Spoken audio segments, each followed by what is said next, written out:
Today's video, as you can see on the title, is all about how to get your dream job and my top tips on getting recruited or going to a job interview.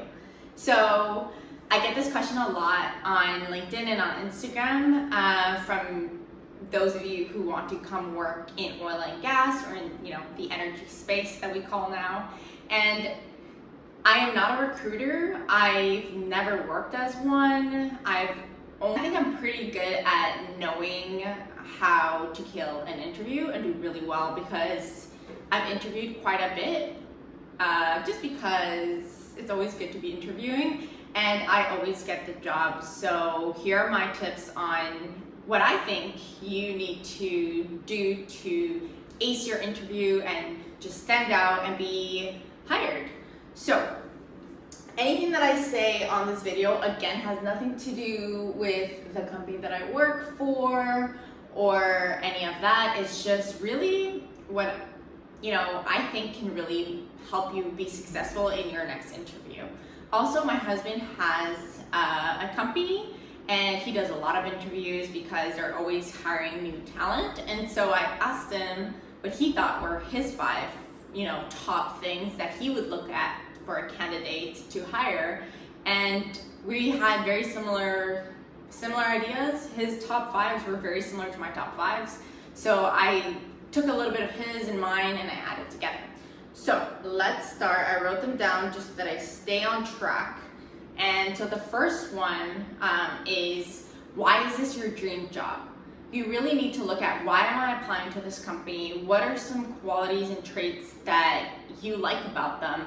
And there's so much public information out there, whether it's asking people about their experience working there or Googling, looking at their website, YouTube videos, depending on how much information they publish or other people publish about them. But it's really important that you know a little bit more about the company and kind of like what you're getting yourself into, especially because when you're interviewing, you could always stand out if you know a little bit more about the company than other people. There's nothing worse than when I've participated in different, interviews as a volunteer, or I've been to the career fair many times to scout out, young talent coming out of universities.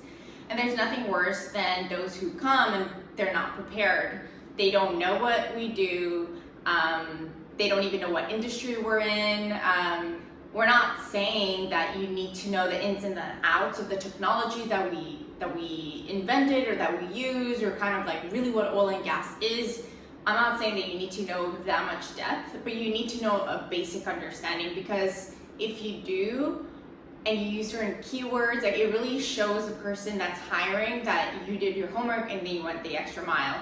Also, if you mention something about their core qualities, or I read on the website that these 3 pillars are the core business, or that the culture in the company is stated as, just little things like that I think really will help you go the extra mile when you're interviewing, because it really does stand out. Because I would say most people come unprepared with knowing a little bit more about the company. So do your homework, very important to at least have some sort of basic on the company that you're applying to. Second for me is, first impressions really matter. Treat an interview like if you were going on a date with someone. It's really important that you stand out positively in the first time, because you only have 15 minutes sometimes. You only have 30 minutes. You only have 2 days. I don't know, depending on what kind of interviewing process you're going through, but depending on the company, it looks differently. Sometimes you might just get 15 minutes. Sometimes you might get a whole day with the recruiters. Just make sure that you're putting your best foot forward in all aspects. How you talk, how you carry yourself, how you dress, how you even groom yourself. These things are very important because first impressions really do matter, and they'll go a long way. So yeah, this is the time to get your best outfit, and this is the time to brush your hair, and this is the time to, look and feel confident. Now, one thing that I want to say is, extremes are not good. Very, very low energy and quiet and just very monotone voice and slow, that's not necessarily attractive. but very high energy, talks a lot, high energy, loud. Like these two extremes are a no-no.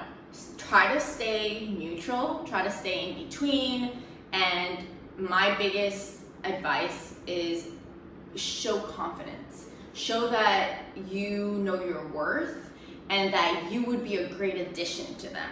And just, I think that really gives off like really good vibes of like, wow, that person's really confident. I want them on my team. They know their worth. They look really good in terms of their talent, how they hold themselves, etc. So first impressions really do matter. Make sure you are prepared for it, whether it's clothes and shoes, and get your, groom your nails, brush your hair, just the basic stuff. Pretend you're going on a date. Again, literally, pretend you're going on a date. Next is, okay, some companies, depending, will make you do a presentation to others about different topics. It could be about you, it could be about your achievements, it could be, they'll give you a subject of like, hey, pretend you're the CEO of this company and present. And I've done different interviews where it's all very different processes, but let's just go to the basics of a presentation. Now, this is where you can really shine as well if you just do a little bit of homework. And this is why I'm giving you all these tips, is, make sure that your presentation is uniform from beginning to end. Make sure you use the same color palettes. Make sure you use the same fonts. Make sure that if you're going to use images, make sure they're good quality, that they're not blurry, that they're not cropped weirdly. You don't have to be a presentation master and like just a wizard and like need to go study how to make presentations. I'm not saying that. I'm saying just like very basic stuff that showcase that you know how to put a nice presentation together. Because believe it or not, it's a skill that you need because you're gonna have to do a lot of presentations in the future. And just seeing a really clean presentation and knowing that they're using the same fonts and colors and that they didn't crop a picture from the internet that's blurry, just all of these things really tell me that a candidate is going the extra mile and that, I want them on my team.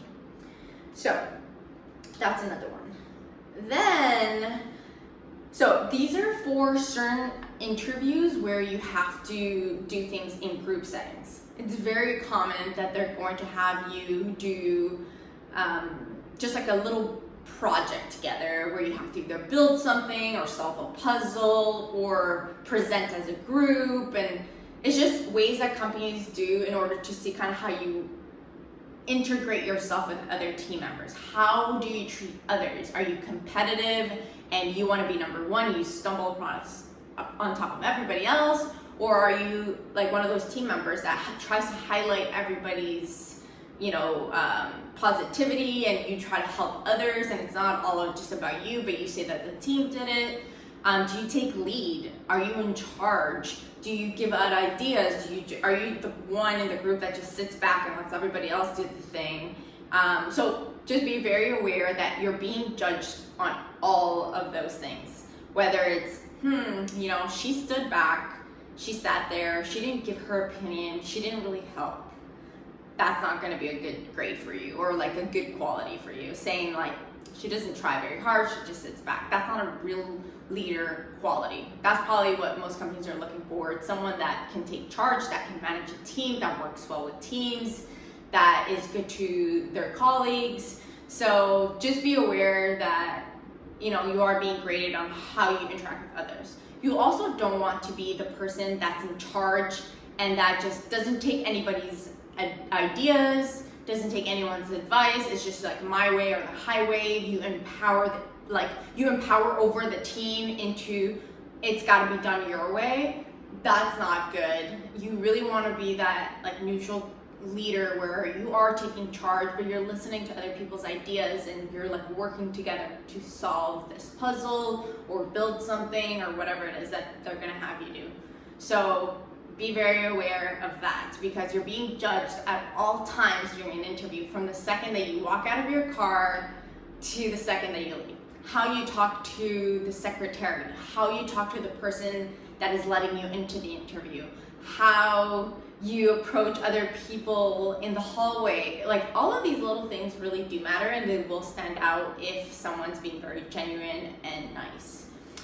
Another thing is be prepared to present, not even just a presentation, but just present yourself and do an elevator speech. So usually they'll say, okay, tell me about yourself. And this is where you can do really well or you can do really bad. So I would say practice your elevator speech, because it's very important that you have your story concrete, to the point. It's short, it should be under a minute, it should be engaging, where you're, a little bit about you, where you want to see yourself next, what you're good at, your passions, how you add value. Done. Like, under a minute, like I said. The problem sometimes is when they tell you, okay, tell me a little bit about yourself. And then I've seen people sometimes where they just go into tangents of, oh, this is where I was born, and I rode horses when I grew up, and I like this band, and I played music here, and like, that's fine, but that's not the time. This is a time when you're, again, 45-second speech, in the sense that you're like, this is my name, this is where I'm from, this is what I studied, I've interned here, or I've done this in the past, I've worked here, these are my skill sets, this is where I see myself, these are, you can really build an elevator speech differently. Like, it does, like, everybody has their own pitch, but just make sure that you practice that. The other thing on top of the elevator speech is, one thing that I noticed that a lot of people lack, and not even just people getting out of college, so like the younger generation, but a lot of people just in general, they are not good at public speaking. They're not good at being in front of a crowd and like hold their own together and be confident and be clear in their speech, and just even how you stand, how you hold yourself is insanely important. Now, public speaking is something that most people aren't good at. It's just not. So I suggest that you practice. Practice makes perfect, whether it's practicing in front of your parents, you're practicing in front of your partner, you're practicing in front of your friends, in front of the mirror, whatever it is, make sure that you're doing that, because it's a skill set that you're going to need in life regardless of where you end up. And it's very important that when you show up in front of people, you're able to hold yourself, be confident, talk clearly, get your point across, because when someone does that very well, it's like very refreshing. It's very much like, wow, that person was fantastic. Just the way she spoke, the way her confidence, all of it, because you're being judged again on all of this. So practice makes perfect. Make sure you are doing that. Another thing is, if you, especially now with virtual and after the pandemic, a lot of interviews are done online, on Zoom or on WebEx or on Teams. So it's very important that you do really well in that interview with basic stuff, like make sure your background is clean, make sure that your background is nice, that you're not seeing, your dirty laundry in the back and people walking and garbage, and just, now is the time to really either put one of those fake backgrounds on where it looks like you're in a super nice clean house. Make sure that your lighting is important, so that it's like, okay, she looks clear and she looks good and the light looks fine, and she's not super, super dark where I can't see her, or she's not super, super bright, or, all of these little things you're being judged on. It's very much like, okay, she went the extra mile, she has a ring light, or, she has a nice background, or her internet connection is good, her audio works really well. There's nothing worse than when you get on and you say, oh, sorry, I was late because I hadn't installed the program yet, or, oh, my audio wasn't kicking in, I hadn't used this program in a long time. It's like, no, you have an interview. Make sure you test that stuff prior, because that for me just shows that you're unprepared and that you didn't even try to log in a little bit earlier, have a clean background, clean lighting, audio, Wi-Fi, like everything needs to be top notch. Just because it's virtual doesn't mean that you can kind of take it easier than if it was in person. Make sure you go the extra mile. the reason you want to try to go the extra mile and be good is that there's thousands of other people applying to these jobs around the world. So you are just a number at this point, right? Either if you're at a career fair and you give your paper resume, we end up with boxes, or I remember seeing people with just boxes filled with resumes. And how are you going to stand out? You're a piece of paper at that point. How you stand out is when you met the recruiter or when you shook people's hands. They can remember you. From all the hundreds of students that they saw at the career fair, they could say, gosh, I still remember that handshake. I still remember what that girl said. I still remember what this guy said. And so it's really important that you stand out. And how do you stand out? Is by being the best with all of these tips and how important all of those things are. So I don't know if I had another tip. I had it written down, but I can't find it anymore. But yeah, I would say that's like the basics of what I think really matters on just first interviews. Actually, no, I did have one more. A lot of times they'll ask you for examples of leadership or examples of your strengths and weaknesses or examples of maybe a time where you had to deal with a difficult situation or how did you overcome it. Those are all like basic questions that employers ask. If you want, go on Google and type in like the top 20 questions that you get asked in interviews, and they're very recycled. Most people always ask those questions, so just be prepared with some of those. But this is a time for you to still try to shine, even though they're tricky questions where sometimes we're talking about something negative.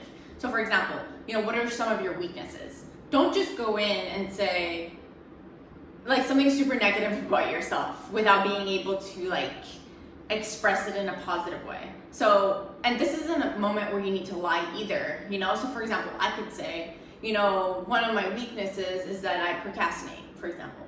But over the last few months, ever since I've been wanting to work on this weakness of mine, I've installed these, different tips, and this is what I do, and da-da-da. So it's like, you're saying that you have some sort of weakness, but you're also telling them how you are working towards fixing it, or maybe how you overcame it. So that's really important, is don't just go in with a negative thought about yourself and then just leave it there. Because like you could scare us with like, she procrastinates, I mean she's not gonna do her job. So you really need to make sure that whatever it is that you mention, you have some sort of spin to it of like how you're fixing it or how you fix it or how you overcome it.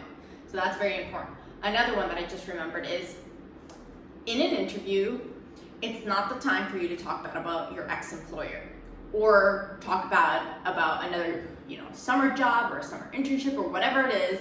This is not the time to bash your ex-employer. It will not go well because it just makes people think like, what are they gonna say about us? Or, so I would leave anything negative when it comes to I left or I quit my other job because they treated me bad, it was a bad work environment, I didn't like my manager, whatever it is, just don't. Now's not the time. It's really the time to go in with positivity and for them to just feel really good about yourself, not have any sort of negativity towards them. Also, don't lie on your resume because you're gonna get caught. A lot of times in the interview, they'll always read off your resume and say, tell us. It says here that you have experience with the software, or it says here that you have sales experience. How much did you sell? Or what were your clients like? And you may have oversold yourself on your resume and you're gonna get caught because people are gonna want to know, tangible examples. And if you don't know how to answer properly because you lied and you'll get caught in it, it's not gonna look good. So don't overpromise and like over